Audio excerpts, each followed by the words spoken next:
¿Cómo van? ¿Todo bien?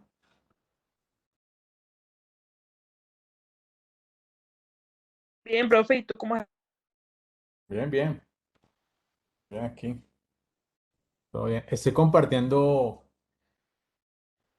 eh, unas diapositivas. ¿Me confirman? música? Sí. ¿Ya no está, tú sigues subiendo las clases a YouTube? Eh, Algunas sí, otras no. Es que a veces tengo ánimo, otras veces no. Porque cansa. Cada rato de... sí, pero no, cuando... Ahí las voy subiendo. Y cuando no, Muy- y cuando no Dime. están en YouTube, ¿dónde las puedo buscar, profe? Ah, bueno, yo siempre ahí en el Moodle. Ahorita le comparto. Ahí en el Moodle todos están matriculados. Y ahí en el Moodle, ahorita les enseño, les comparto. Hay un enlace. Y ese Ah, enlace bueno, los lleva profe. al canal de YouTube. No a descargar la clase en M4, sino que ya está de una le envía al canal de YouTube. Ahí en el Moodle. Cuando se ingresa en el Moodle, le sale la lectura, la clase, o sea, la clase, pues así las diapositivas, y la clase grabada en el canal de YouTube. Subidas. Ahorita no sé si ustedes cuando ingresan ahí a su modo lo ven. Hay unos enlaces. Sí, Bueno, profe, tengo un enlace ahí como en gris. sí, si usted mira que debe ir a clean. Bueno, buenas tardes para todos. Estoy compartiendo. ¿Me confirman, cierto? Sí, profe, se Vale. ve. Dice lo siguiente, mira. A ver, según la fecha, ¿hasta cuándo vamos? ¿Hasta el 29? Hoy es 15.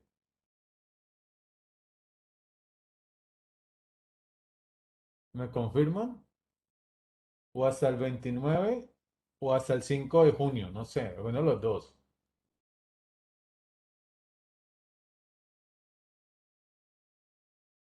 ¿Me confirman? ¿Nadie? Bueno. Entonces, listo. Dice lo siguiente.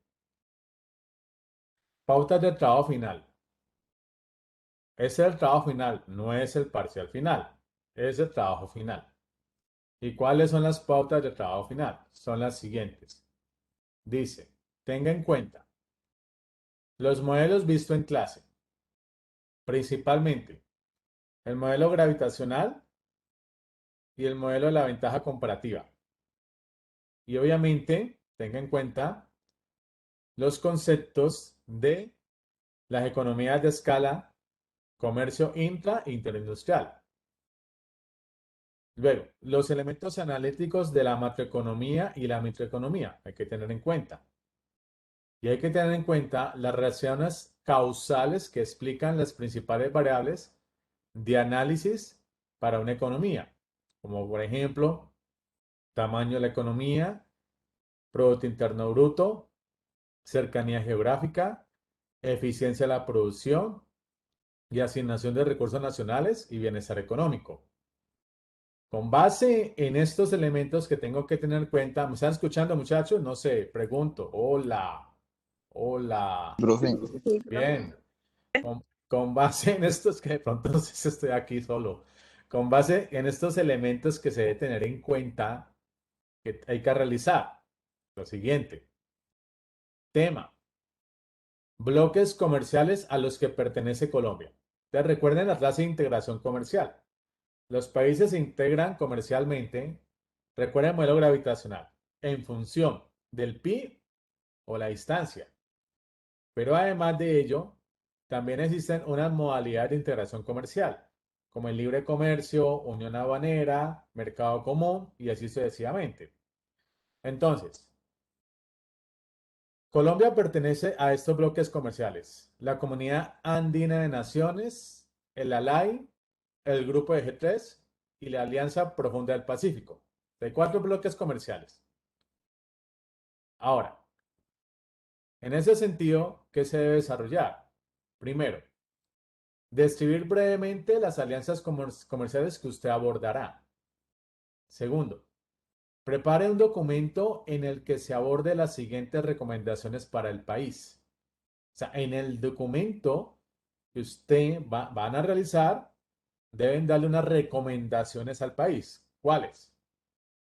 Por lo tanto, Esas recomendaciones es con base en la formulación de estas preguntas. Si Colombia debería retirarse de un bloque comercial, ¿cuál sería el seleccionado? ¿Por qué? Es decir, si Colombia pertenece a estos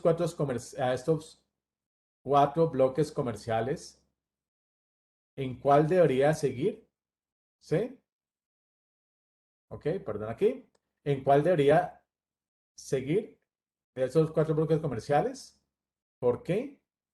Y obviamente, pues, ¿en cuál no debería retirarse?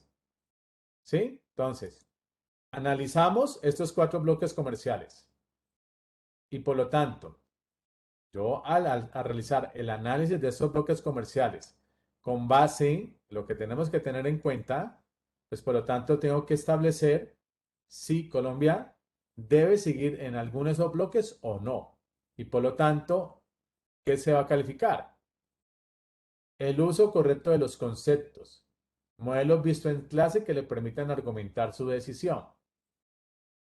No es una opinión libre, es una argumentación basada en elementos teóricos y complementada con datos que le permitan fortalecer su decisión. Piense un poco en las situaciones en las cuales algunos países deciden retirarse de algún bloque comercial, como lo hizo Chile, perdón, y como lo hizo Gran Bretaña. Recuerden que Gran Bretaña pertenecía anteriormente a Reino Unido y para allá hubo el Brexit, se retiró. Si en su documento no se evidencia elementos conceptuales vistos en clase, se entiende que no cumple con las exigencias de trabajo final del curso de Economía Internacional. ¿Ok? Entonces, en ese orden de ideas. Por lo tanto, ese trabajo debe ser en máximo 2 personas. El trabajo debe desarrollarse máximo 5 hojas. Arial 11, espacio y medio. Plazo de entrega semana 16, lo que implicaría que el plazo de entrega sería el 29 de mayo, de hoy en 15. Cualquier plagio o trabajos idénticos se penalizarán con la nota de 0. Podemos usar tiempo de algunas clases para discutir avances y retroalimentar. El trabajo debe ser enviado a mi correo institucional. En el asunto deben colocar trabajo final de economía internacional. En el documento debe contener nombre y códigos de los participantes. Solo un envío oficial. Entonces, pistas para investigar. Primero, tratados firmados en los últimos 8 años. En el 2011, Acuerdo de Promoción Comercial de la República de Colombia y Canadá, Alianza del Pacífico. Luego, Acuerdo de Promoción Comercial de la República de Colombia y Estados Unidos. Colombia-Venezuela, Colombia-Perú, Colombia y República de Corea. Colombia, mire que tiene un tratado de libre comercio con Suiza, Liechtenstein, Noruega e Islandia. Tiene un tratado de libre comercio con Costa Rica y está en el Mercosur. ¿Ok? Entonces, en ese orden de muchachos, este trabajito lo van desarrollando en el transcurso de los días para entregarlo el día 29. ¿Listo? No sé si alguien tiene alguna pregunta, alguna duda, algún comentario. Sí, profe, Dime. ¿te puedes? Ahí. Ah, no, espérate. ¿En cuál? ¿La uno, la 2, la 3, la 4? La 4, porfa. Esa es. Cuando Te dice escucho. describir brevemente las alianzas comerciales que usted abordará, eh, ¿hay que describirlas todas o solo se selecciona una o qué? No, es que mira, es así. Colombia, tengamos en cuenta estos cuatro principales bloques comerciales. ¿Listo? Usted tiene que buscar información de estos bloques comerciales. ¿Qué información? Esta. ¿Estamos? Con base en esa información que usted busca en cada uno de esos cuatro bloques comerciales, usted tiene que luego determinar o establecer en cuál bloque Colombia debería de seguir y en cuál no. ¿Sí? Y por lo tanto, esa argumentación pues, ¿cómo se dice? Pues no es una opinión libre. La argumentación obviamente tiene que ser basada en elementos teóricos y obviamente complementada con datos para que le permita fortalecer su decisión. Entonces, por ejemplo, si usted al analizar estos cuatro bloques comerciales y con base en datos y en la teoría, y usted determina que Colombia debería salir de la CAN y seguir en la Alianza Profunda del Pacífico, esa argumentación, vuelvo y repito, debe argumentarse, pues obviamente con los conceptos teóricos vistos en clase. ¿Sí me hago entender, compañera? Sí, profe. Esa es la tareita. Y eso es para de hoy en 15. Entonces, para que ustedes, pues en el transcurso de la semana, ¿cierto? Vayan preguntando. Si de pronto tienen alguna duda, pues me dicen en semana y nos podemos ver, profe, tenemos una duda, entonces por enlace, no sé, una mini reunión de 15 minutos, media hora. Entonces, yo los voy orientando, ¿cierto? Dependiendo obviamente de la disponibilidad horaria de ustedes y mía. Igualmente podemos utilizar el tiempo del próximo sábado para analizar, pues, cómo van, no sé. Y obviamente para entregarlo el 29. ¿Listo? ¿Preguntas, comentarios?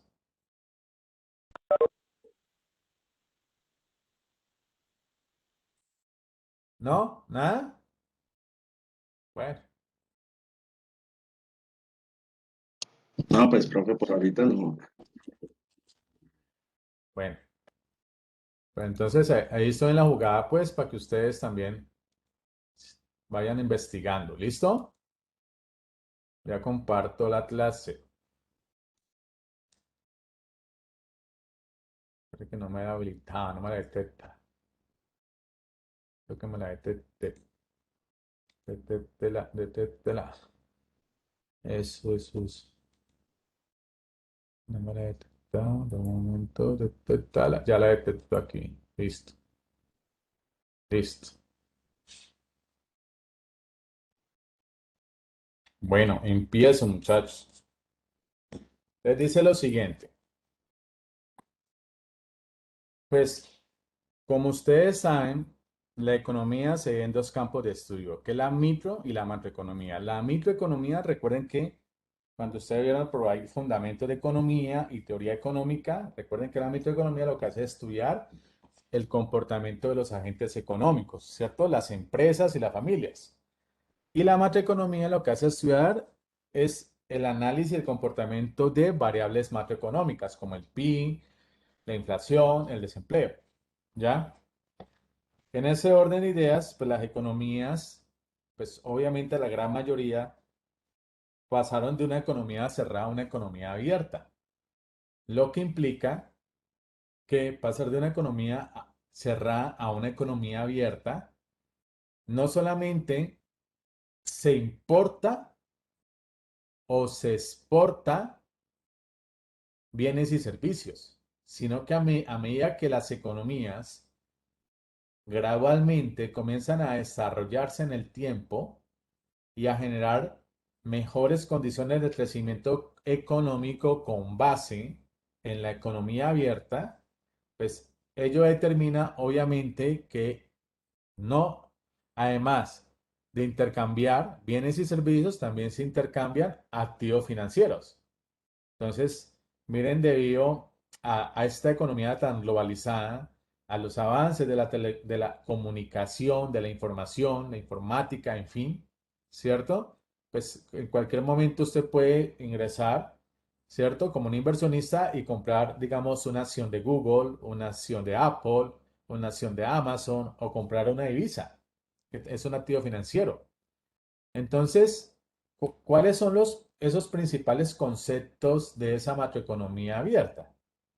¿Ok? Entonces, iniciemos. En ese orden de ideas, por lo tanto, pues por eso es que es importante entender que es una economía cerrada y que es una economía abierta.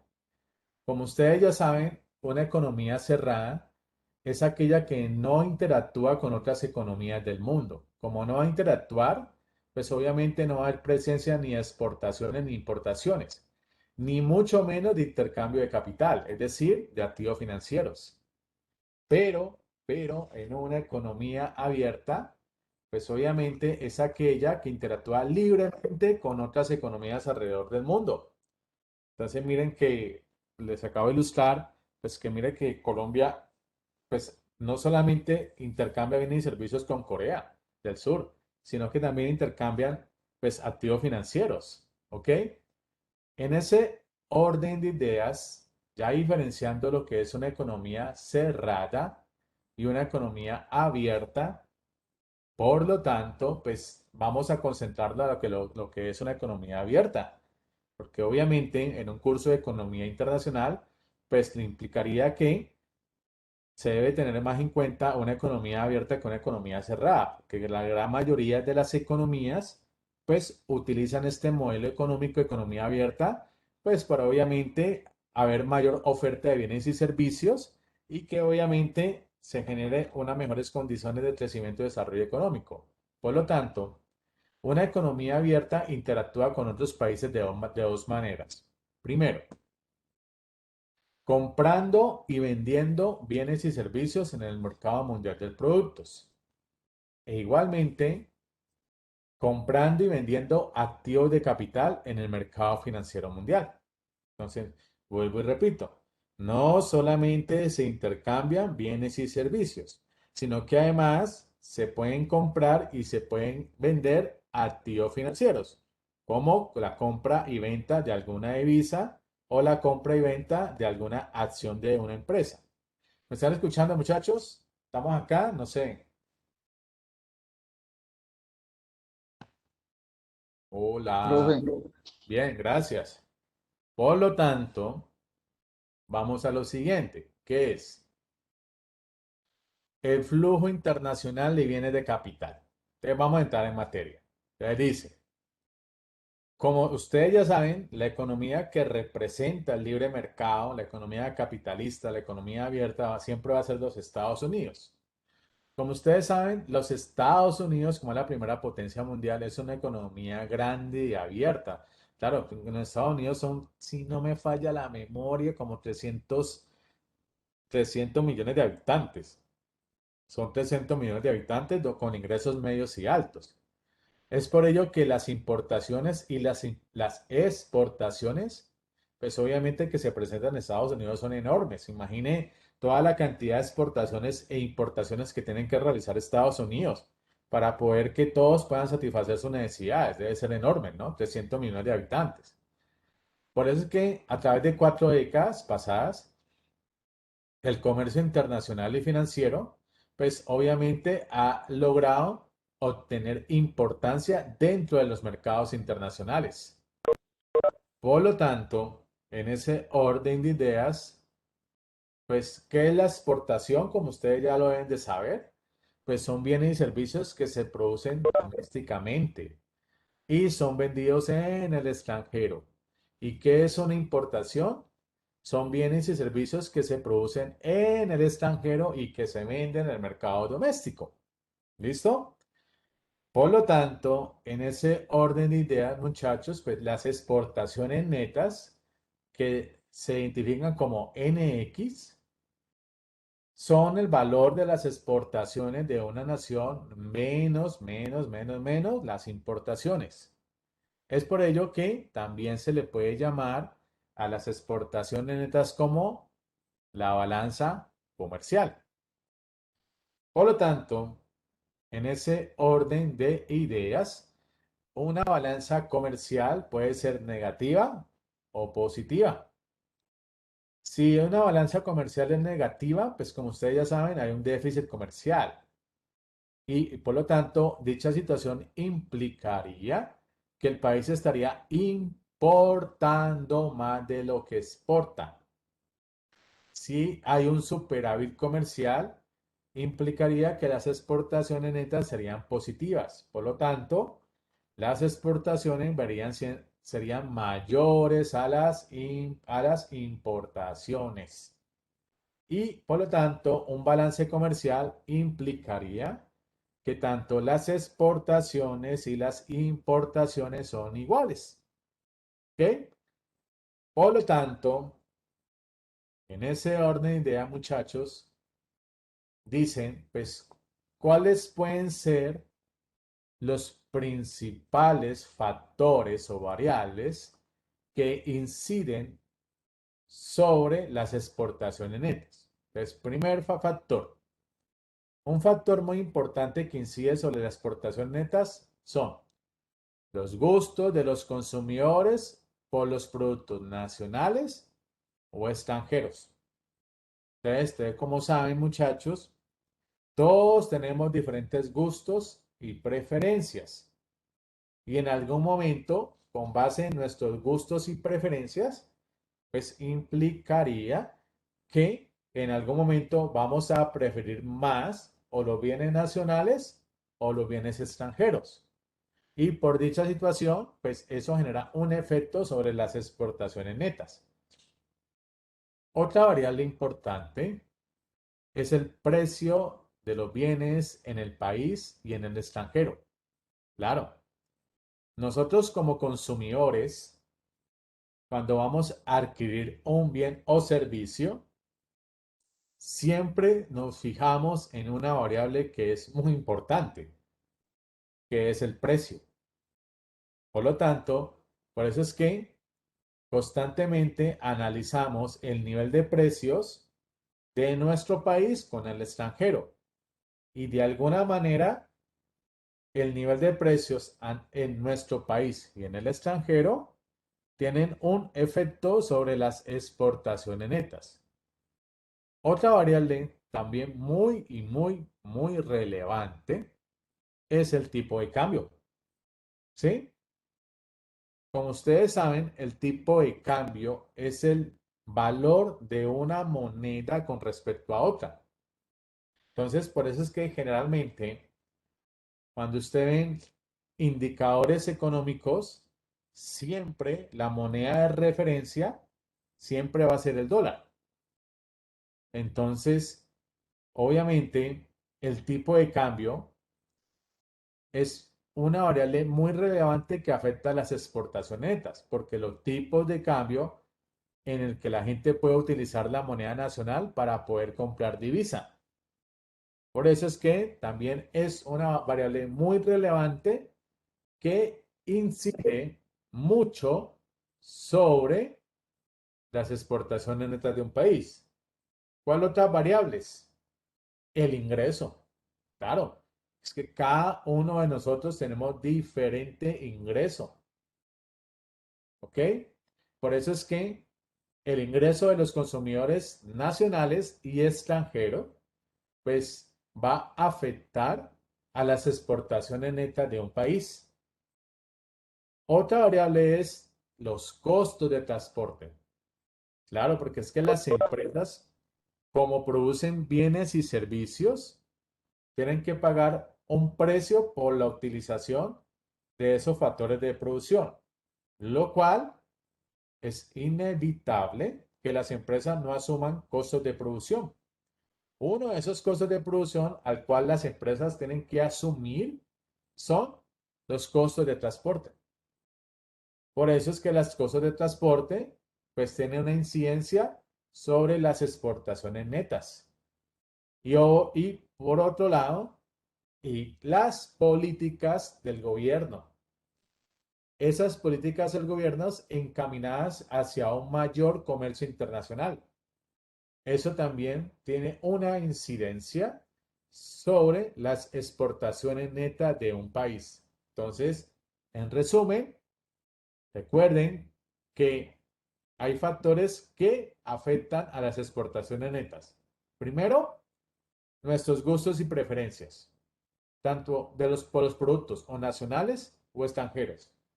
Segundo, el precio de los bienes en nuestro país y en el extranjero. Tercero, el tipo de cambio. Cuarto, el ingreso de los consumidores a nivel nacional y a nivel internacional. Quinto, los costos de transporte. Y por último, las políticas del gobierno encaminadas hacia un mayor comercio internacional. Preguntas, comentarios, muchachos.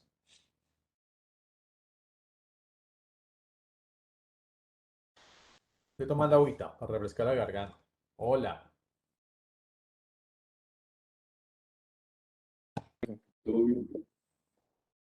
Listo. En ese orden de idea, muchachos, por lo tanto, uno observa esta grafiquita. Usted observa ahí el comportamiento de las importaciones y exportaciones de los estadounidenses. Como ustedes saben, la economía estadounidense pues es muy fuerte, una economía que produce muchos bienes y servicios. Igualmente, así como importa, exporta. Y miren que principalmente des- luego de 1975, gradualmente en el tiempo, las importaciones estadounidenses comenzaron a aumentar a un mayor nivel, valga la redundancia, de las exportaciones de dicho país. Y por lo tanto, pues es un país que se caracteriza más por importar que por exportar. Lo que generaría en términos de exportaciones netas, pues obviamente un déficit comercial. En ese orden de ideas, por lo tanto, muchachos, pues vamos a lo siguiente. Ah, cuando empecé la clase, es que no solamente se intercambian bienes y servicios, sino que además se intercambian activos financieros. Por lo tanto, cuando ya vamos a referirnos a este contexto, pues vamos a entenderlo como el flujo neto de capital. Entonces, una acción es un capital, una divisa es un capital. Se refiere a las compras de activos extranjeros hechas por los residentes menos la compra de activos domésticos hecha por los extranjeros. Lo que estoy expresando ahí, compañeros, es cómo se entiende o se define el flujo neto de capital. Por ello, por ejemplo, si un mexicano compra acciones de Ford Corporation, que es una empresa estadounidense, igualmente un estadounidense puede comprar acciones de Telmex, que es una empresa mexicana. En ese orden de ideas, por lo tanto, cuando un estadounidense compra acciones de Telmex y Telmex es una empresa mexicana, por lo tanto, esa compra de esa acción de Telmex por parte del estadounidense aumenta el flujo de capital de los Estados Unidos. En otras palabras, está entrando más capital financiero a los Estados Unidos por la compra de esa acción de Telmex por parte del estadounidense. ¿Listo? Igualmente, cuando un japonés compra un bono del gobierno de los Estados Unidos, porque un bono también es un activo financiero, esa compra, ese bono, reduce el flujo de capital de los Estados Unidos. Claro, porque el japonesito está comprando ese bono de los Estados Unidos, lo que implicaría que está saliendo capital de los Estados Unidos, lo cual reduce el flujo neto de capital. ¿Preguntas aquí, muchachos? ¿Algún comentario, alguna duda?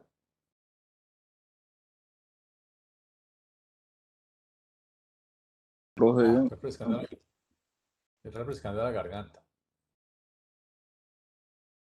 Listo. Por lo tanto, en ese orden de ideas, compañeros, ustedes dicen, ah, espere que pase la positiva que no ha pasado. Pasa, no quiere pasar. Listo, ya pasó. Variables que influyen sobre ese flujo neto de capital. Entonces, miren, variables muy importantes. La tasa de interés. La tasa de interés real pagada por los activos extranjeros. Es una variable muy importante que influye sobre el flujo neto de capital. Igualmente, la tasa de interés real pagada por los activos domésticos. Entonces, eso implicaría que obviamente al adquirir esos activos financieros, los inversionistas comparan la tasa de interés que se paga en el exterior o la tasa de interés que se paga en el mercado doméstico. Por lo tanto, pues los inversionistas que compran activos financieros, pues analizan el comportamiento de las tasas de interés para poder determinar, pues, en cuál de los activos financieros hacen sus respectivas inversiones. Por otro lado, otra variable muy importante que influye sobre el flujo neto de capital, esto es muy importante, los riesgos económicos y políticos percibidos de la tenencia de activos en el extranjero. Claro, si por ejemplo, en estos momentos un estadounidense tiene algún activo extranjero en nuestro país y viendo obviamente la situación política, económica y social de nuestro país, pues no va a querer seguir teniendo ese activo extranjero por el alto riesgo económico y político que tiene dicho activo financiero, ¿ya? Es por ello que esa es una variable muy importante porque obviamente los inversionistas no quieren asumir el menor riesgo financiero para no perder, obviamente, las inversiones. Otra variable que influye sobre el flujo neto de capital es, pues, las políticas del gobierno y esas políticas gubernamentales que afectan a la propiedad extranjera de los activos nacionales. Claro. Entonces, todas esas empresas que vienen y colocan sus plantas de producción o sus diferentes empresas en nuestro país, pues es importante que el gobierno establezca garantías a esas inversionistas extranjeros para que obviamente con base en esas garantías los inversionistas tengan un mayor nivel de confianza. Por eso es que es importante que las políticas gubernamentales garanticen el respeto por la propiedad privada. O, por lo tanto, en ese orden de ideas, dice que las exportaciones netas, que lo vamos a identificar como NX, y el flujo neto de capital, que lo vamos a simplificar como NCO, están muy vinculadas. ¿Por qué? Por lo siguiente.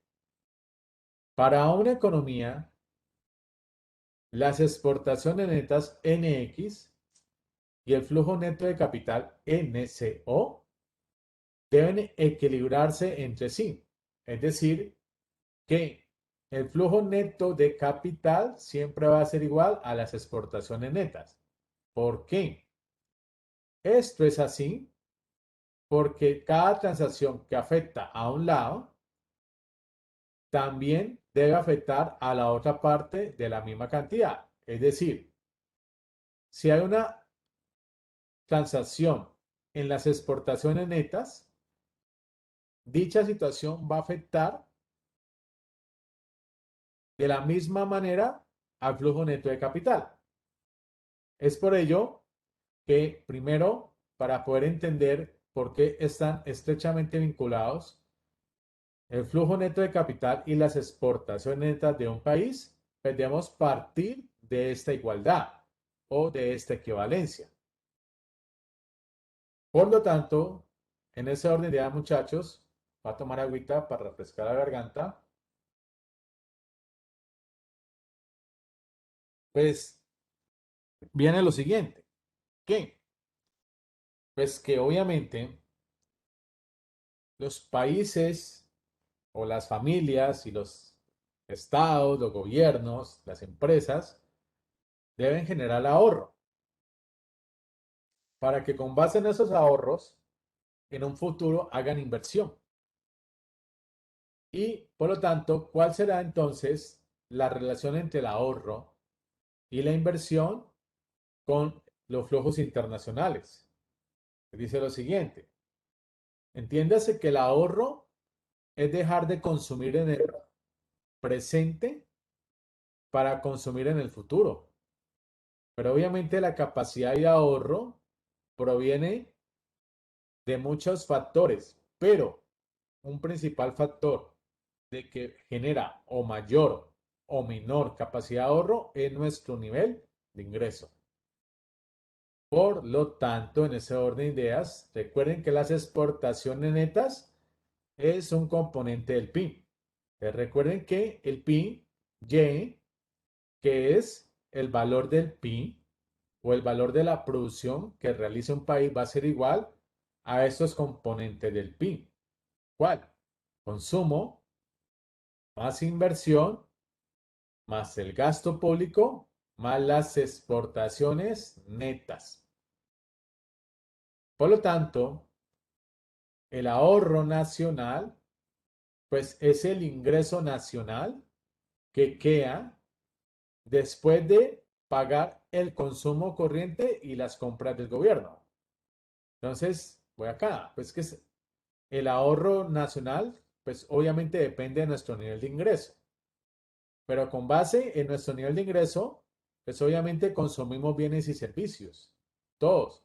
Igualmente, como está hablando el ahorro nacional, que sería como la sumatoria del ahorro de las familias, el ahorro de las empresas y el ahorro del gobierno, pues luego de consumir, por lo tanto, y realizar compras, pues el excedente vendría siendo el ahorro. Por lo tanto, ese ahorro nacional, lo que me está refiriendo aquí es que luego de pagar consumo y que el gobierno haga sus respectivas compras, por lo tanto, quería que el valor del PIB menos el consumo de los hogares y de las empresas, menos las compras del Estado, va a ser igual a la inversión más las exportaciones netas del país. ¿Alguna pregunta aquí, muchachos?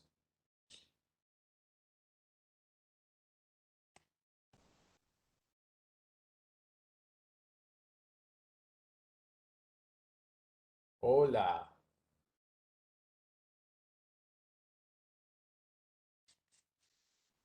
Sí, No, aquí profe, nada. estamos. No, profe. Pero, ¿alguna pregunta, alguna duda, algún comentario, algo? ¿O todo bien? Bien, listo. Entonces, por lo tanto, en ese orden de ideas, con base en esto que estamos planteando, donde dice, listo, el ahorro nacional va a ser igual. El ahorro nacional ahora lo vamos a simplificar con ese. Por lo tanto, ese ahorro nacional va a ser igual a Y, que es el valor del PIB, menos el consumo que realizan los hogares, menos las compras del gobierno. Entonces, el ahorro S va a ser igual a la inversión doméstica más las exportaciones netas. El ahorro S va a ser igual a la inversión doméstica más el flujo neto de capital. Por lo tanto, pues el ahorro puede identificarse como, vuelvo y repito, igual a la inversión más las exportaciones netas o a la inversión doméstica más el flujo neto de capital. De alguna de las dos formas se pueden identificar el ahorro nacional. ¿Ok? Por eso la importancia de que las familias, las empresas, igual que los gobiernos, en lo posible, tengan capacidad de ahorro. Uno de los aspectos del por qué la gran explosión social que se está viendo en estos momentos es por la falta de capacidad de ahorro de las familias o de las empresas o el gobierno. Porque obviamente ningún gobierno estaba preparado para una pandemia. ni las grandes economías. Por lo tanto, las grandes economías, las fuertes, que tienen mayor músculo financiero, pues tienen mayor capacidad de ahorro, ¿ya? Pero esas economías que están en vías de desarrollo, su capacidad de ahorro es muy precaria. Uno de los principales factores es que la tasa de desempleo y principalmente la tasa de informalidad es muy alta, lo que no les permite relativamente tener una buena capacidad de ahorro. Por lo tanto, por condiciones de pandemia, de confinamiento, pues obviamente, si no tienen ahorro, pues no van a poder, digamos, comprar esa mínima canasta de bienes y servicios para poder suplir sus mínimas necesidades posibles. ¿Ya? Por eso, recomendación para todos. Ahorren, porque usted no sabe en cualquier momento pueden llegar las vacas flacas. Y por lo tanto, cuando llegan esos momentos las vacas flacas, pues obviamente, si perdemos nuestro empleo, pues tenemos que comenzar a coger del ahorro y reducir el consumo. En ese orden de ideas, por lo tanto, en resumen, dice, déficit comercial. Pues las exportaciones serían menores a las importaciones, lo cual implicaría que Y, que es el valor del PIB, va a ser menor al consumo, más la inversión, más el gasto público.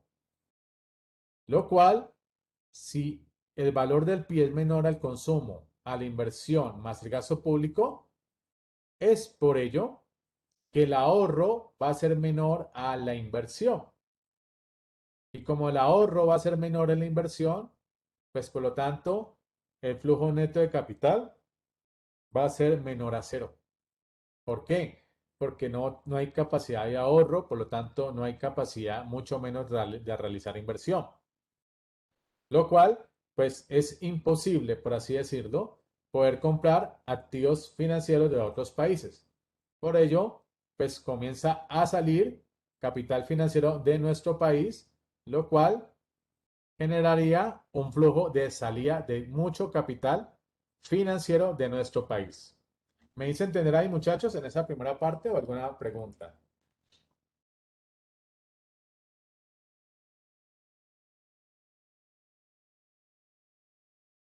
Listo. Por lo tanto, ahora, cuando hay un equilibrio comercial, las exportaciones van a seguir iguales a las importaciones.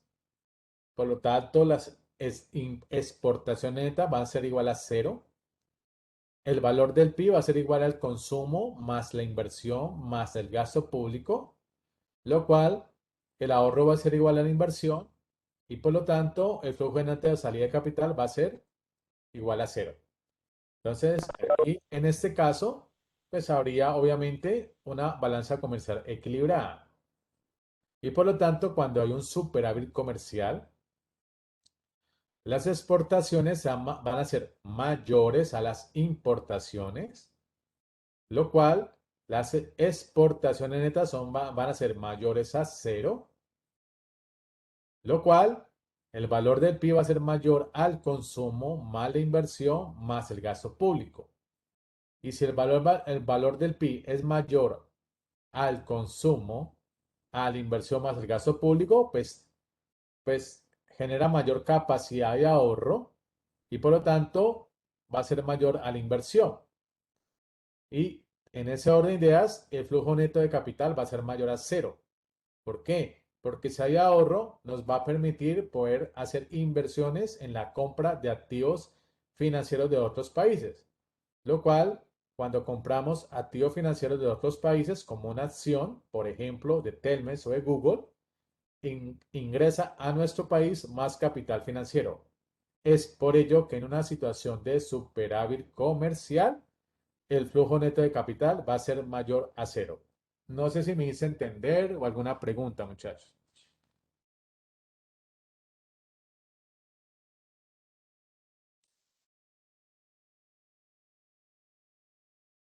Hola. Profe.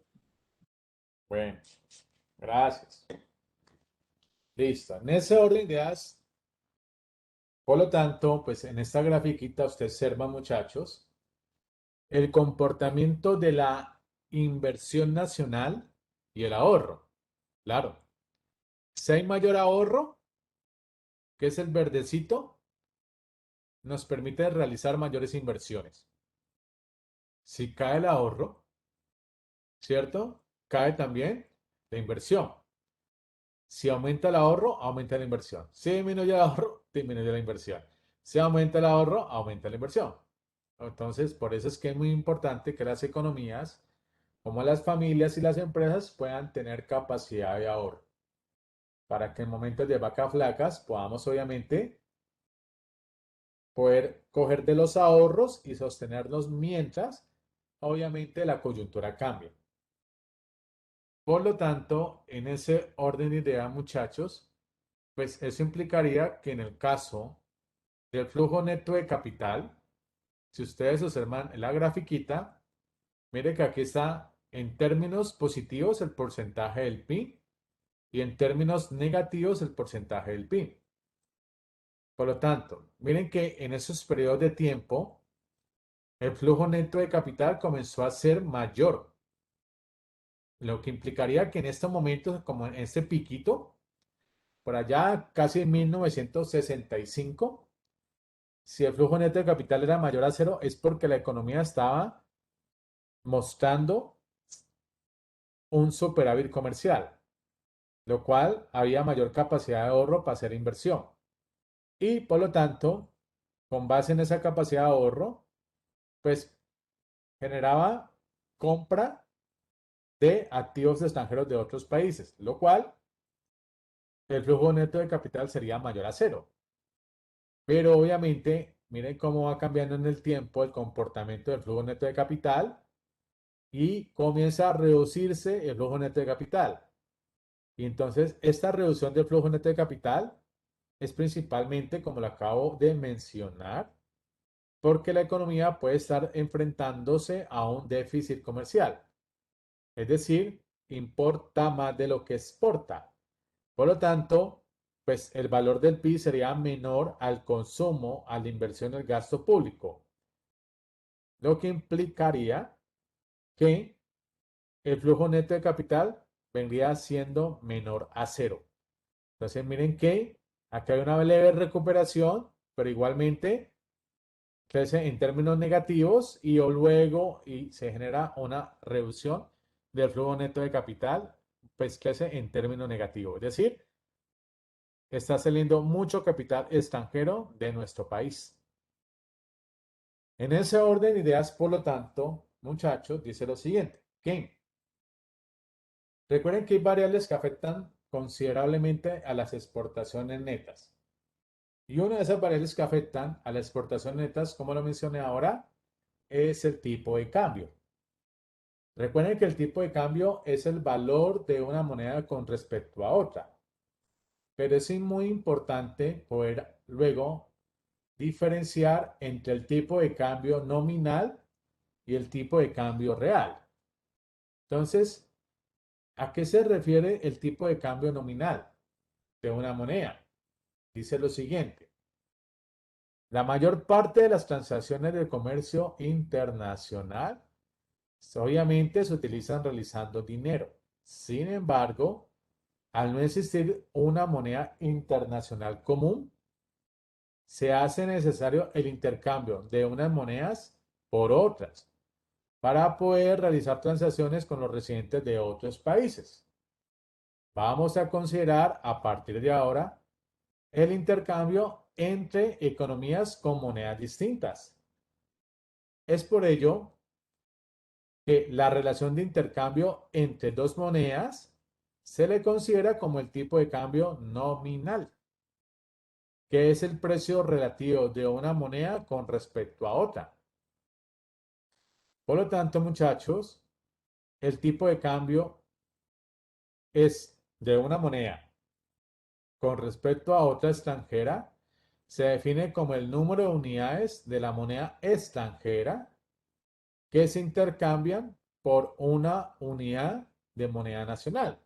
Pues por eso es que usted cuando observa las revistas, indicadores económicos, pues generalmente se analiza el precio del dólar colombiano con base, obviamente, en nuestra unidad de cuenta.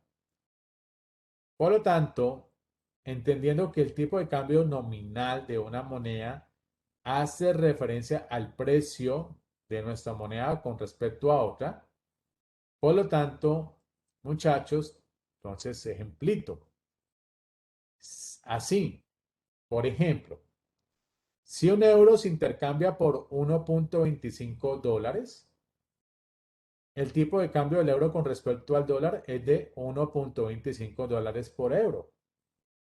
Mientras que el tipo de cambio del dólar con respecto al euro sería de 1 sobre 0,25. Es decir, 1 sobre 1,25 vendría a ser igual a 0,8 euros por dólar. El tipo de cambio de una moneda con respecto a otra es la inversa del tipo de cambio de la segunda con respecto a la primera. Es importante aquí que en este ejemplo que estoy ilustrando, estamos analizando el tipo de cambio de dólares a euros. Si yo necesito pasar ahora de euros a dólares, si yo sé que el tipo de cambio es de 1.25 dólares por euro, ¿ok?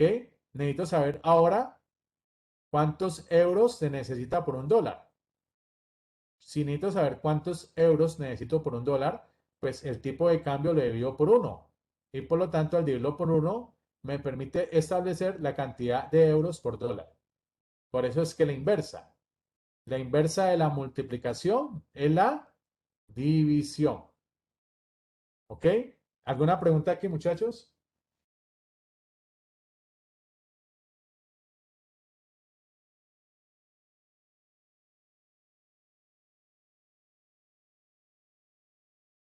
No, profe. Bueno, gracias. Por lo tanto, en ese orden de ideas, compañeros, el precio relativo de una moneda con respecto a otra no tiene por qué mantenerse constante a lo largo del tiempo. Usted ha visto que nunca el valor del dólar es constante. Es como un caballo desbocado, cambia rápidamente. Se dice que una moneda se aprecia, la apreciamos más con respecto a otra cuando obviamente aumenta su tipo de cambio. Si el tipo de cambio aumentase de 1.25 dólares hasta 1,5 dólares, pues ello va a significar que por un euro se obtienen ahora más dólares. Por lo tanto, el euro vale más. Igualmente, así como se aprecia, también se deprecia. Por el contrario, una moneda se deprecia con respecto a otra cuando reduce o se disminuye su tipo de cambio. Por ejemplo, si el tipo de cambio del euro disminuyese desde 1.25 dólares hasta solamente un dólar, dicha situación va a significar que por un euro se obtienen menos dólares, lo cual el euro vale menos. Entonces, en resumen, compañeros, si aumenta el tipo de cambio, pues obviamente la moneda se aprecia. Como lo acabamos de entender, pues el euro vale más, ¿ya?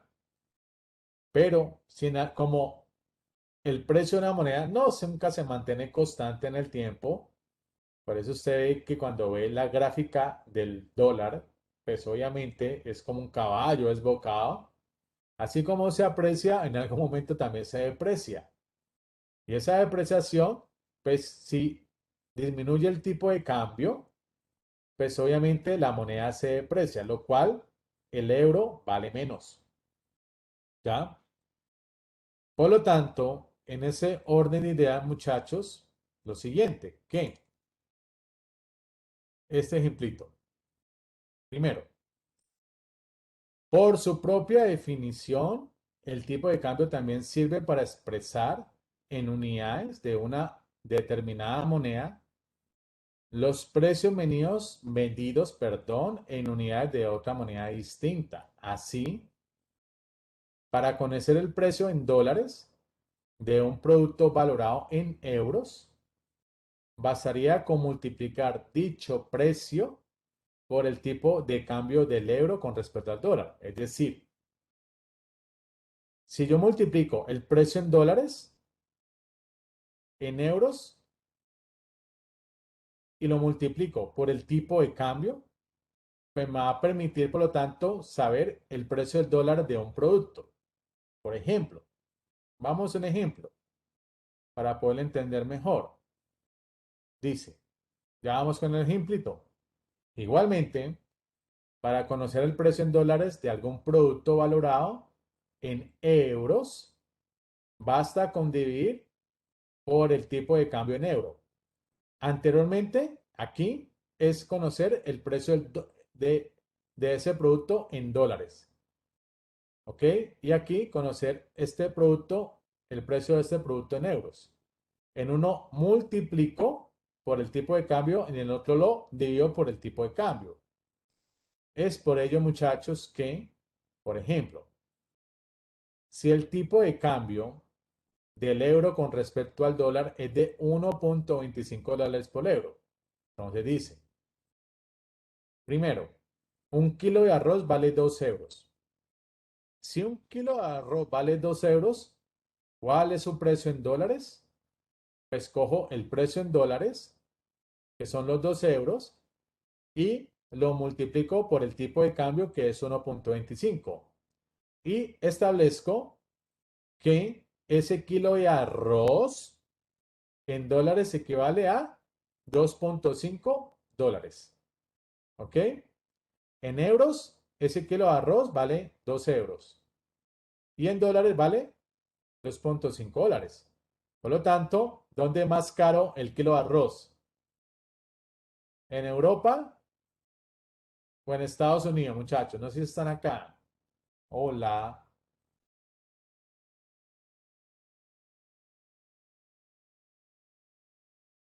Hola. Profe, ¿Que dónde entonces es más caro el kilo de arroz? ¿En Europa o en Estados Unidos? Observando aquí este ejemplito, muchachos.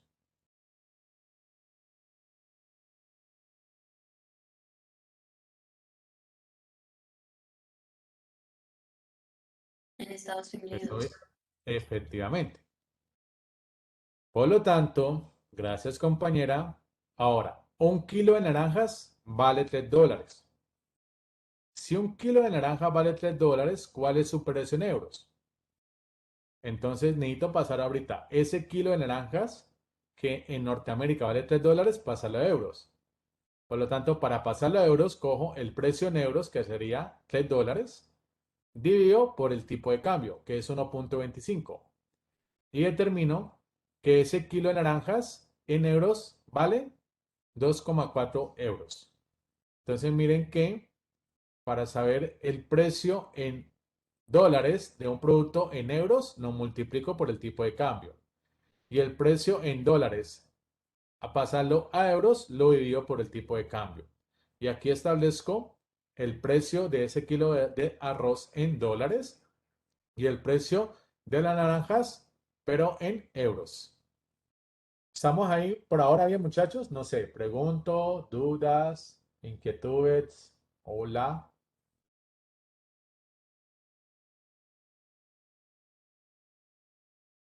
Bien, profe. Hola. ¿Bien? Bueno, van a hacer las 3:15, muchachos. Vamos a tomar un break de 15 minuticos, ¿listo? ¿Me escuchan? Listo, listo, profe. profe, Listo, tienen listo. las piernas, tomen cafecito y bueno, un pequeño break para volver a retornar. Bueno, nos vemos en 15 minutos. Gracias.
Hola muchachos.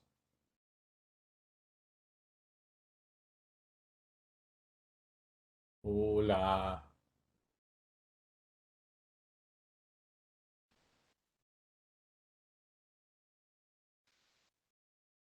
Hola. Hola, profe.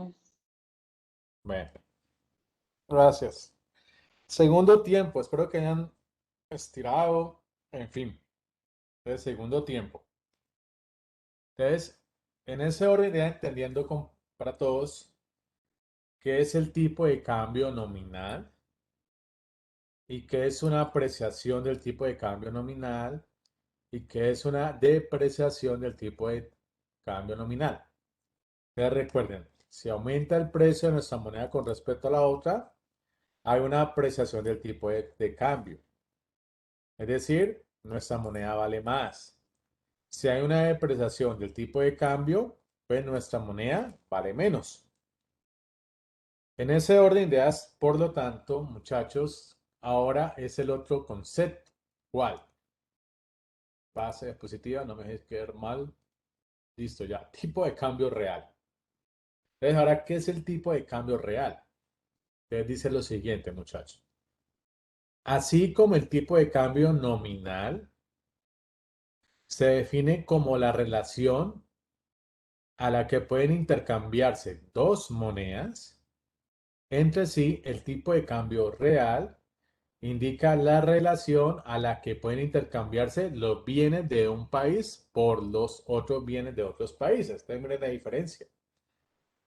Entonces, una cosa es el tipo de cambio nominal, es la relación a la cual se pueden intercambiar monedas con otros países, y otra cosa es el tipo de cambio real, que es la relación a la que se pueden intercambiar bienes y servicios con otros países.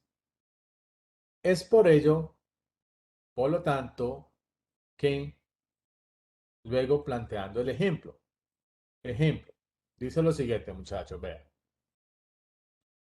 Supongamos que un refresco tiene un precio de €1 en Europa, pero vale el equivalente a €2 en América.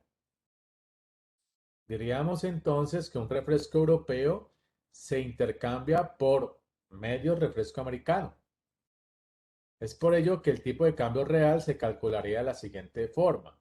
Es decir, el tipo de cambio real se calcularía como el precio en euros de ese refresco dividido el precio en dólares de ese refresco.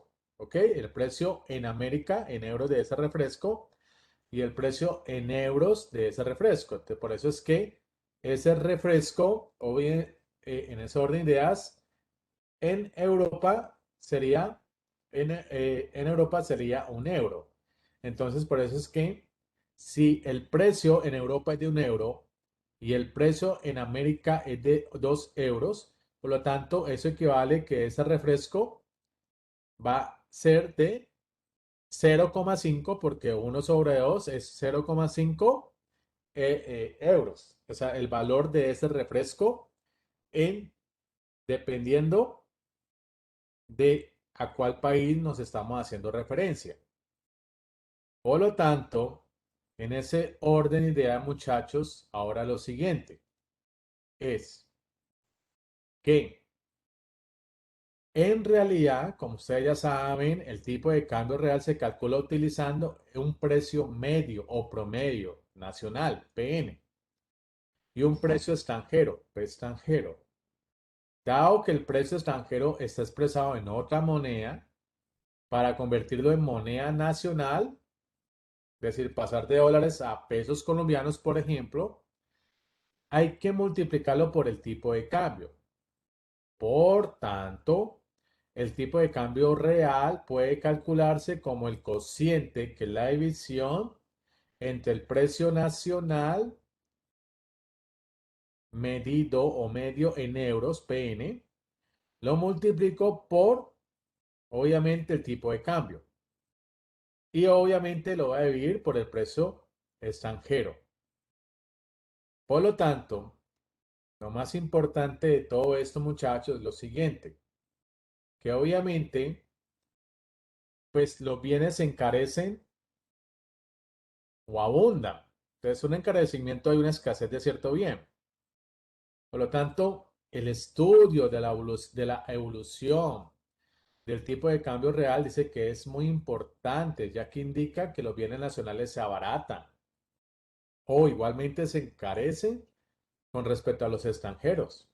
Por eso es que así los bienes nacionales se encarecen con respecto a los extranjeros, pues aumenta el tipo de cambio real y puede deberse a tres causas. Primera causa, primero, los bienes nacionales se encarecen, son más escasos con respecto a los extranjeros y dicha situación genera un aumento del tipo de cambio real es porque, primero, un aumento de los precios nacionales o por una disminución de los precios extranjeros o por un aumento del tipo de cambio nacional, de cambio nominal, perdón. Es decir, cualquiera de estos tres aspectos son las causas por los cuales se generan que los bienes nacionales sean más escasos o se encarecen con respecto a los extranjeros. Ahora, el otro lado de la orilla. ¿Cuál? Cuando se abaratan. Es decir, los bienes nacionales se abaratan con respecto a los extranjeros. Es decir, que de pronto los bienes aquí en nuestro país son más baratos que en el extranjero cuando se produce una reducción del tipo de cambio real. Y esa disminución del tipo de cambio real puede deberse a tres aspectos. Primero, una disminución de los precios nacionales o un aumento de los precios extranjeros o una reducción del tipo de cambio nominal. Es por ello, muchachos, que cualquiera de estos tres aspectos explican las causas por las cuales los bienes nacionales en algún momento son más baratos con respecto a los extranjeros. En ese orden de ideas, vamos a un ejemplito para entender esto. Miren el ejemplo. El ejemplo me está indicando la demanda de euros, es decir, el deseo de cambiar dólares por euros. Entonces, ese deseo de cambiar dólares por euros está determinado por las exportaciones, sea de mercancías o de servicios. Es decir, si es de mercancías, por lo tanto, perdón, toma agua, la voz. Los exportadores europeos cobran en dólares y desean cambiarlo por euros. O por, obviamente, de servicios, principalmente el turismo.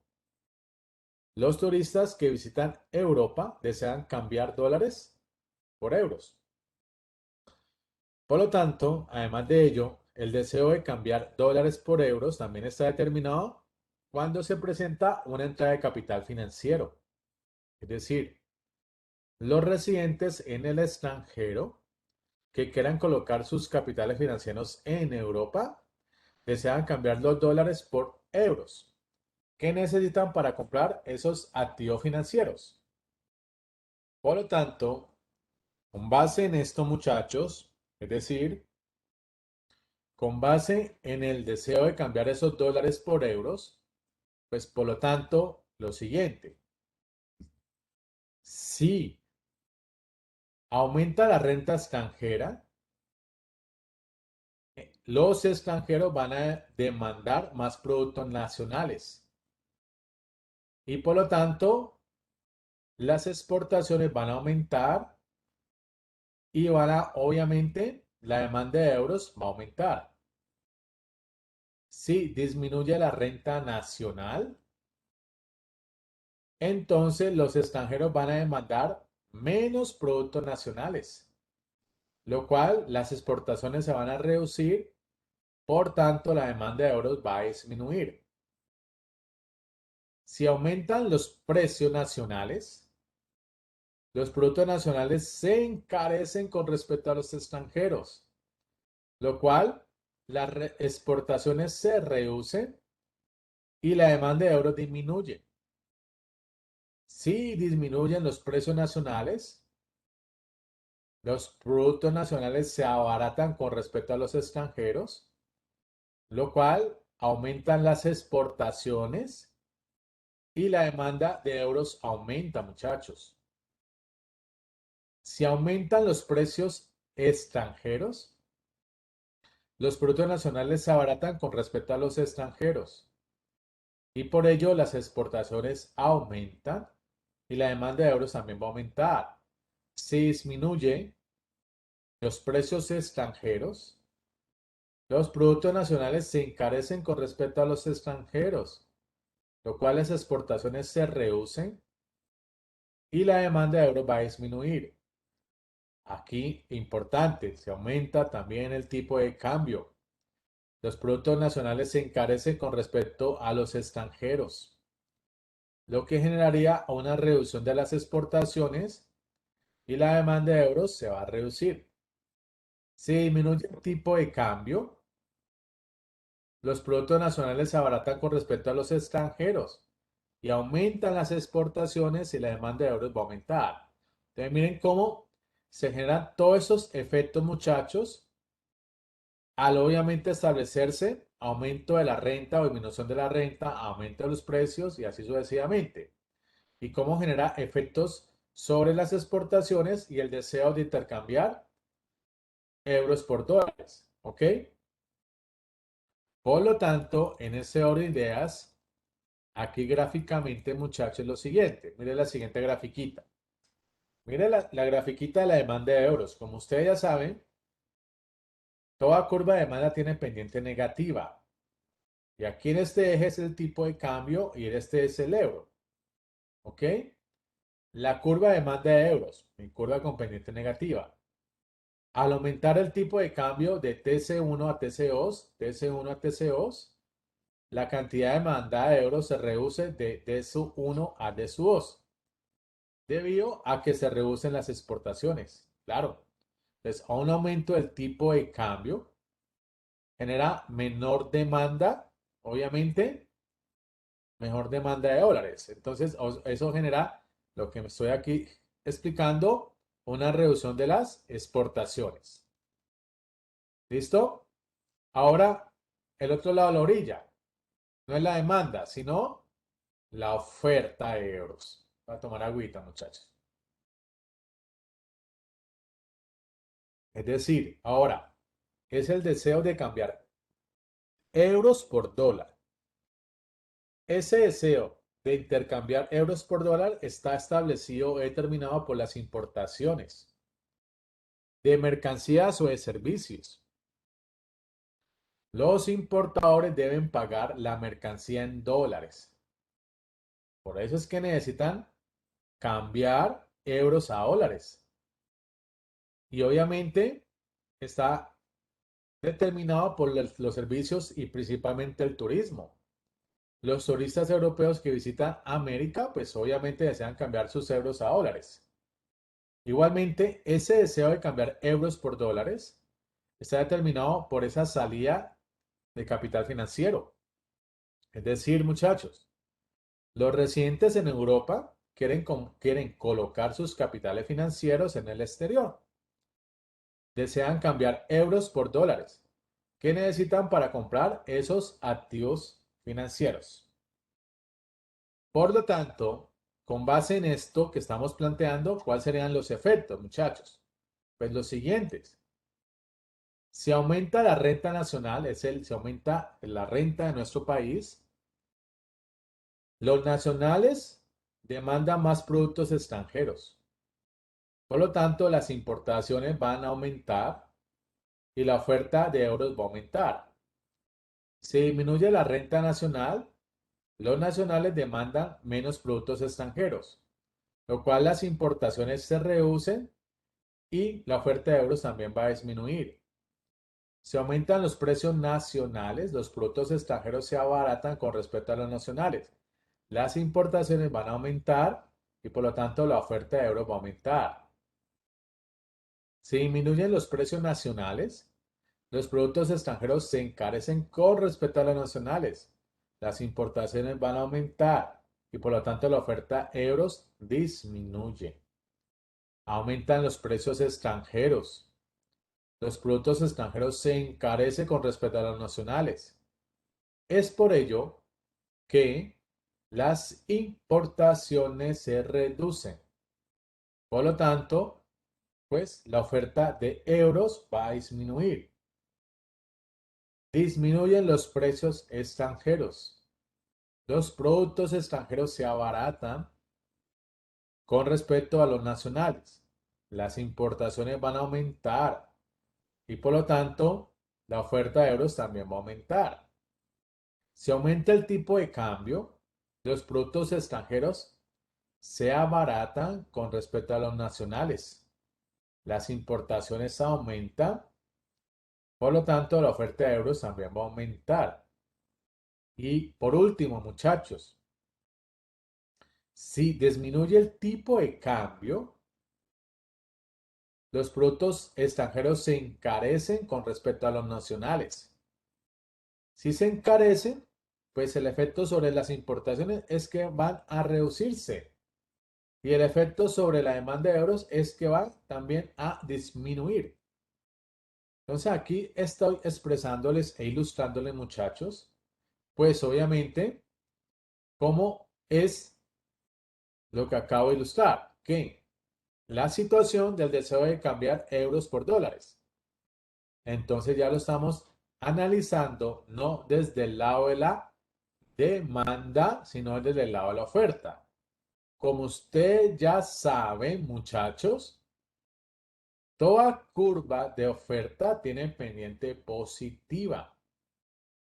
Por lo tanto, ustedes observan aquí una curva de oferta con pendiente positiva, donde en este eje está el tipo de cambio y la cantidad de euros. Por lo tanto, al aumentar el tipo de cambio de TC1 a TC2, aquí, de aquí a acá, la cantidad ofrecida de euros aumenta de OSU1 a OSU2, debido a que aumentan las importaciones. Entonces, es muy importante tener en cuenta estos aspectos, compañeros, para poder analizar dichos efectos que producen, obviamente, el tipo de cambio nominal o el tipo de cambio real en una economía abierta. ¿Listo? Ahora lo siguiente. ¿Qué es? Voy a tomar agüita, muchachos. ¿Qué es? Que toda esta situación no hay que desvincularla de la política monetaria, porque recuerden que todo país tiene un banco central, como en Colombia, el Banco de la República, que él es encargado de poder mantener una inflación baja y estable. Ese es el principal objetivo de la política monetaria, mantener una inflación baja y estable. Por lo tanto, pues es muy importante que mantener una inflación baja y estable, pues permita, obviamente, que las familias puedan comprar una cantidad mínima de bienes y servicios.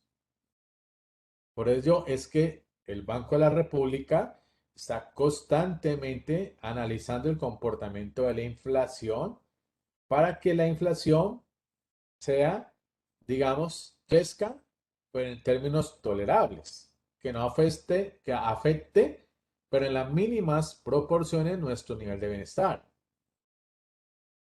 Es por ello, por lo tanto, muchachos, que para poder llegar a ese punto, pues tenemos que empezar desde un inicio. ¿Cuál es?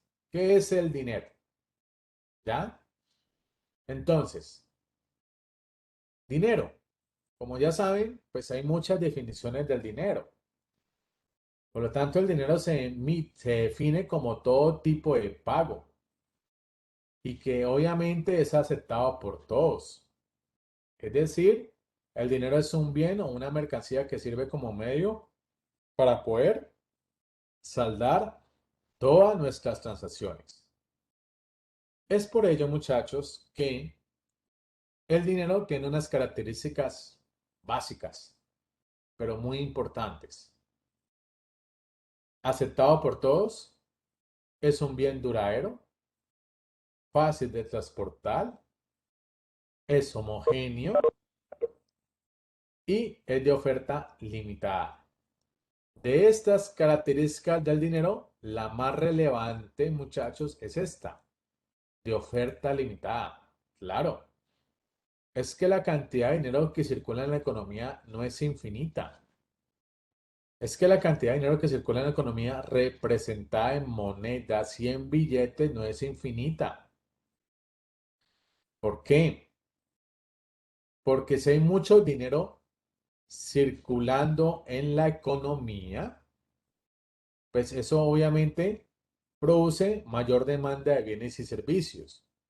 Y como produce mayor demanda de bienes y servicios, por lo tanto eso provoca aumento de precios. Y si provoca aumento de precios, pues obviamente nuestro poder adquisitivo se va a ver afectado. Es por ello es que una de todas esas características del dinero, la más importante es de oferta limitada. Es decir, que la cantidad de billetes que circulan en la economía es finita, no es infinita, es limitada para el fin de poder preservar en lo posible el poder adquisitivo de cada uno de nosotros. Toma agüita, muchachos.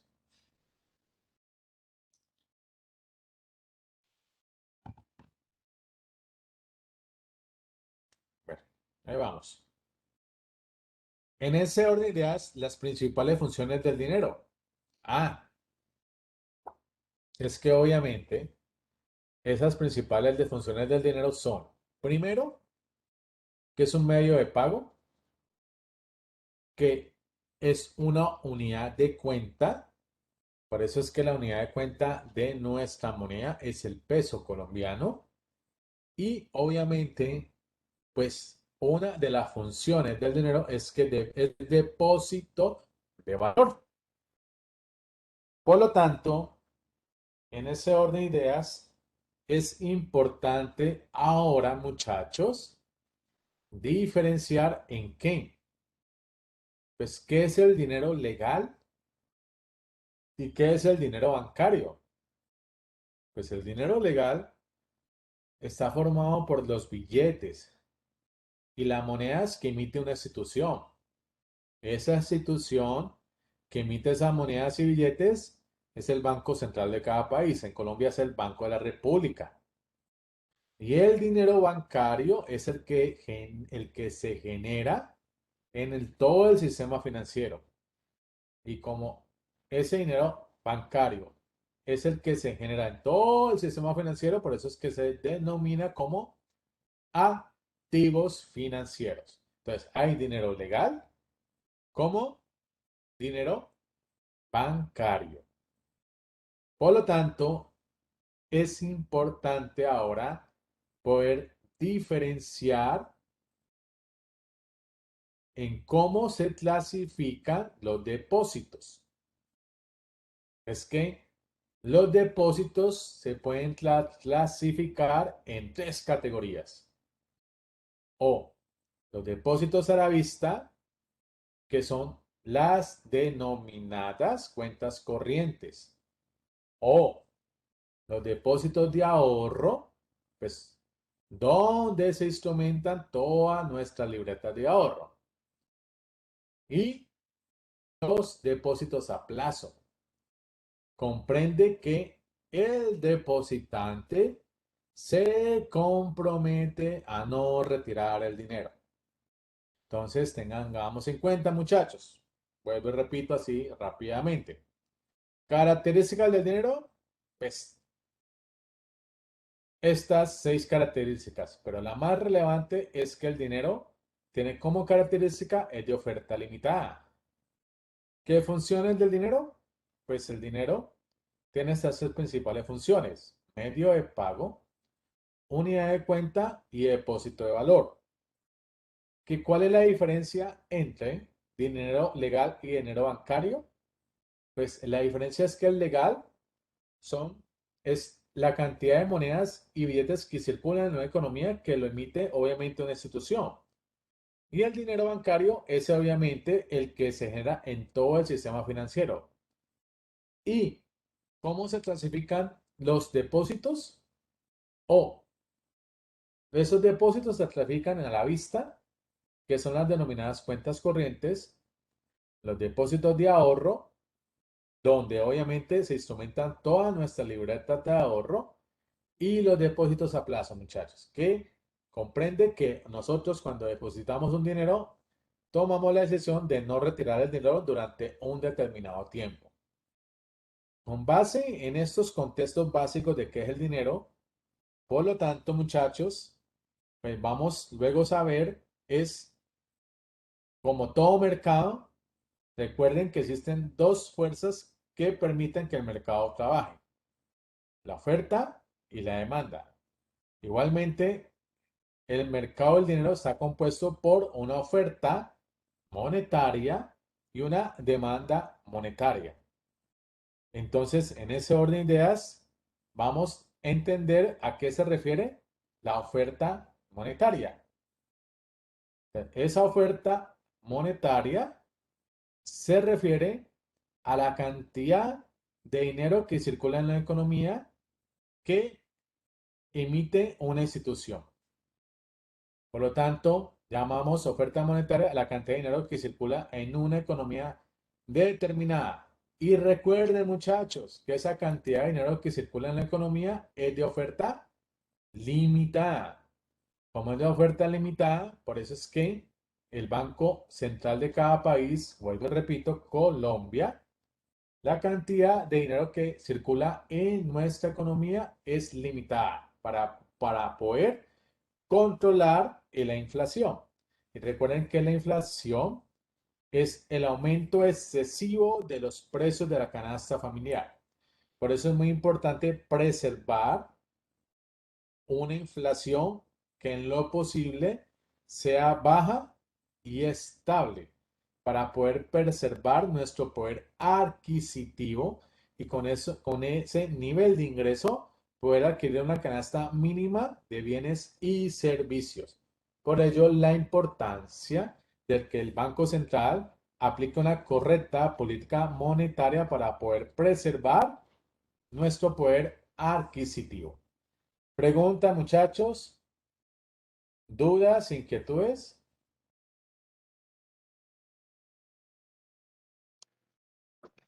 Profe, ¿cómo se puede sostener la inflación? O sea, con base al poder adquisitivo, o sea, sosteniendo, perdón, haciendo más fuentes de trabajo, ¿cómo es la cosa?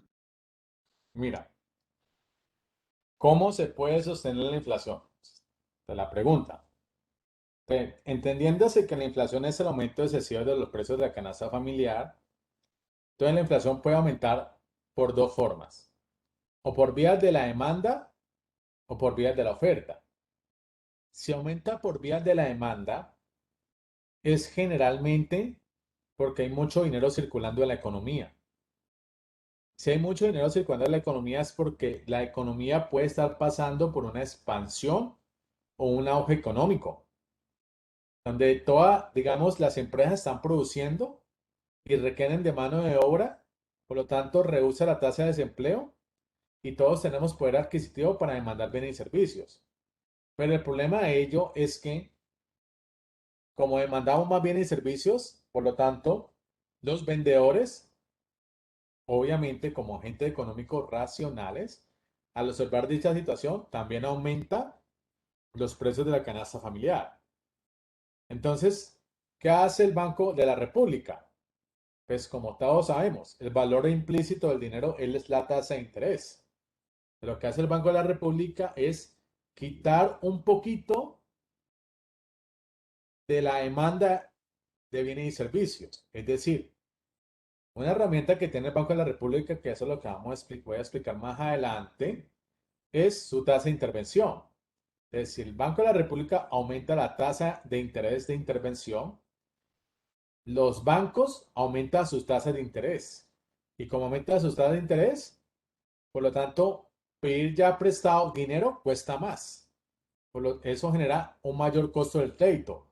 Y por lo tanto, le estamos quitando un poquito de demanda a los agentes económicos. Y como le quitamos un poquito de demanda a los agentes económicos, nos permite poder controlar un poco la inflación. Es decir, es importante crecer, pero con unos niveles de inflación relativamente tolerables. Pero además, la inflación también puede aumentar por vías de la oferta, como por ejemplo, un verano muy largo genera escasez de producción, principalmente de bienes agrícolas. Y como genera escasez, pues eso, dicha situación genera aumento de precio de bienes y servicios. O lo que estamos viviendo actualmente, un paro. El paro tiene un efecto sobre la producción. Como genera un efecto sobre la producción, pues obviamente los bienes y servicios que se producen van a escasear más. Y es por ello que es como escasean más, pues como hay pocos bienes y servicios, genera un aumento. Y por lo tanto, ese aumento de los precios de bienes y de servicios genera efectos inflacionarios. ¿A quién afecta más? Pues obviamente a los más vulnerables, porque son los que tienen menor poder adquisitivo. Y les va a costar más, 2 veces o 3 veces comprar los bienes y servicios por consecuencia del paro. Entonces, son ejemplos que te estoy ilustrando aquí de cómo es la importancia de poder, de que la inflación sea controlada para que sea relativamente tolerable para todos. ¿Me hago entender ahí, compañero?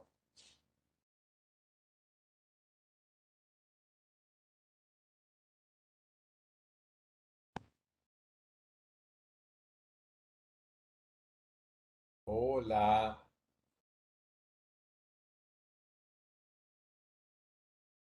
hola. ¿Me escuchan? Sí, profe. Ah, bueno, gracias por contestar. Bueno, el compañero me preguntó, pero no me dice nada. Bueno, muchachos, estoy algo cansado de hablar. Espero que yo creo que también de pronto ustedes están cansados ahí. Entonces, termino este tema el próximo sábado. ¿Listo? Termino este tema el próximo sábado. Recuerden, muchachos, el trabajo final. No se relajen en ello. Cualquier duda que tengan o si quieren una asesoría, me pueden decir y podemos programar una mini reunión de unos 15 o media hora, más o menos, por un enlace de mí. No hay problema. ¿Listo? Ya se los envía a sus correos institucionales. Cualquier duda que tengan, estoy pendiente. ¿Listo, muchachos? No sé, ¿bien la información? Clara. Listo, profe. Eso. Bueno, muchachos, no siendo más, estoy cansado de hablar, que uno se cansa. Profe, una cosita, porfa, no olvides subir esta clase que sí me interesa más que todo por todo lo que explicaste del trabajo final, porfa. Sí, lo que pasa es que ahorita, bueno, ya está grabando, acabo de grabar y ellos se demoran 24 horas allá, para subirla como a un Drive y después no la descarga a MP4 y la subo después a mi canal de YouTube. Si de pronto si usted ve que me estoy olvidando, me recuerda, ¿listo? Profe. Una Que señal. de pronto se me olvida, no sé, tantas cosas, tanto rollo que hay ahora, pues se me puede olvidar. Pero sé que está, me prove, no te olvides. Ah, listo, y pum, lo hago de una. Bueno, muchachos, no siendo más, yo los dejo descansar, también estoy cansado aquí. Y nada, compañeros, nos vemos Dios mediante el próximo sábado 22. No, les deseo en la medida de lo posible, pues, un buen fin de semana y un feliz puente. ¿Listo? Listo, profe, chao. Bueno, Profe, chao, quedamos en lo mismo. contacto. Chao, muchachos.